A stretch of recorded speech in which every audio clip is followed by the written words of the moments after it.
ধরে রাখা যায় না, অ্যানলার্জ হয়ে যায়। আমাদের সাথে প্রফেসর আছেন, আপনি এই আসন করবেন, ভালো থাকবেন। আরেকটু আমরা আপডেট চাই। যে অবস্থায় ধরা সেই অবস্থায় আমরা দুই হাতের কনুই হাঁটুর সাথে মিলাতে পেরেছি। এবার কনুই দিয়ে হাঁটুতে চাপ, সামনের দিকে একটু ঝুঁকে পড়ি, মনের পর্দায় প্রস্টেট গ্ল্যান্ডকে অবলোকন করি। এর আকার আকৃতি স্বাভাবিক, কার্যকরিতা গতিশীল।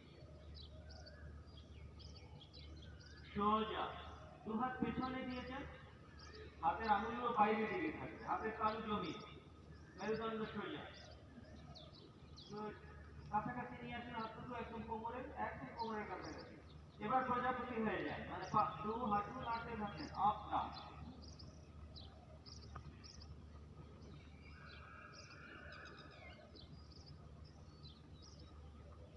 চমৎকার হয়েছে। নিজেদের জন্য আমরা নিজের একটা ক্লাব করে অভিনন্দন জানাই।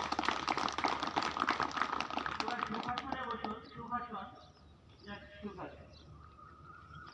ডান পাটা আপনার উপরে আছে, ডান পাটাকে বাম হাত দিয়ে তুলে ধরুন উপরে, বাম হাত দিয়ে তুলে ধরেছেন।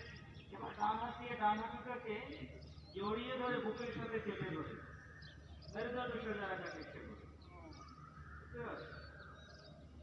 অসাধারণ।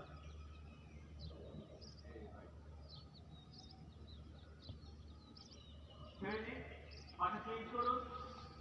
বাম পাটাকে ডান হাত দিয়ে তুলে ধরুন, একইভাবে বাম হাত দিয়ে বাম হাঁটুটাকে বুকের সাথে চেপে ধরুন, মেরুদণ্ড সোজা রাখার চেষ্টা করুন।